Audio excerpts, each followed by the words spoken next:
Binido Bali setiap tahun menyelenggarakan Rembuk Budaya yang kemarin sudah di Pecatu tahun 2019, dan hari ini di jalan yang penuh dengan sejarah PB Sudirman. Pemaparan kita pada sore hari ini akan memaparkan tentang tema budaya, bagaimana kita meyakini tentang jati diri kita sebagai orang Bali, orang Jawa, orang Sumatera, orang Batak, orang Minang, dan orang Nusantara, tetapi tidak melupakan jati diri kita untuk tetap belajar akan globalisasi. Yang paling sederhana, budaya bagi Ida adalah sesuatu yang dilakukan mungkin sudah kita terima dari dulu, dari hasil karya pikiran. Begitu rumitnya sekarang kita melihat peradaban budaya Bali yang boleh dikatakan sebenarnya sangat elegan menerima aspirasi dari luar. Kemudian dari perjalanan itu, kemudian kenapa kita percaya dengan Ida Sang Hyang Widi? Belum tahu Ida Sang Hyang Widi, Sang Hyang Mang, Sang Hyang yang tidak kita tahu gimana wujudnya, sehingga kita beragama tirta. Setelah kita bisa lakukan dengan air, sehingga muncullah Banten. Banten adalah Perdana Jenana.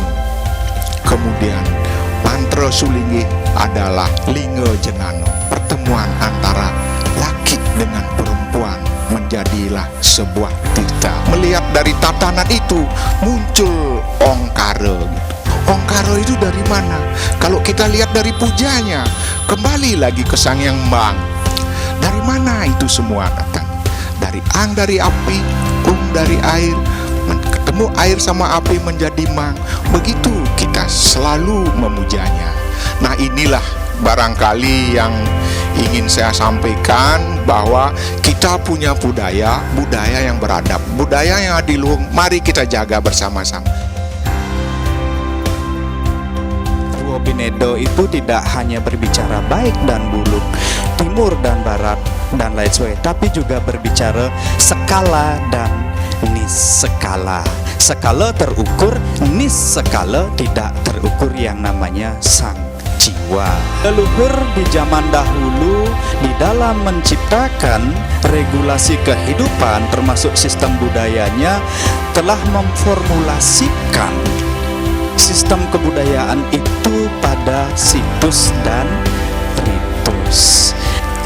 Kita satu memiliki keunikan di Bali itu alamnya berbicara dan hidup. Kemarin hari Sabtu, Tumpak Warigo atau Tumpak Bubuh, kita melaksanakan satu hubungan harmonisasi dengan tumbuh-tumbuhan. Makanya esensi agama Bali itu adalah harmonisasi. Kemudian satu sistem alam ini sebagai mother of culture terintegrasi dengan sistem sastranya.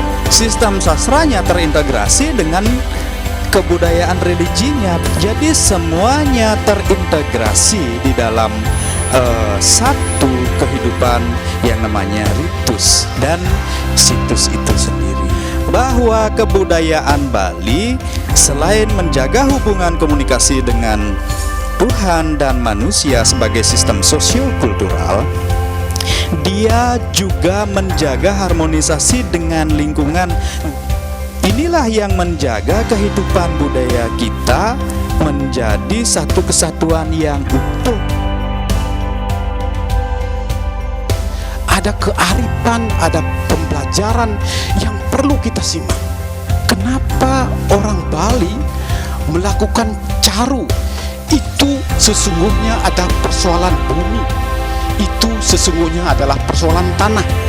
Begitulah orang Bali memuliakan tanah dulu.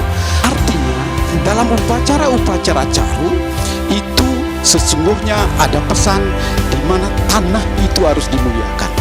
Dari tanahlah seluruh makhluk hidup yang paling kecil sampai kita yang paling canggih numpang hidup. Jadi ibu bumi itu adalah ibu dari semua ibu. Lalu kenapa orang-orang Bali dulu melakukan upacara paklem? Dalam pandangan saya itu adalah untuk menghidupkan mikroba tanah supaya tanah ini berfungsi dengan segala kesegarannya.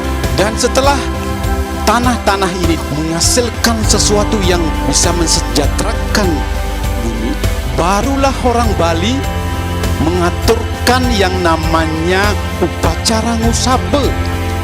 Apa sesungguhnya pesan ngusabe di sini?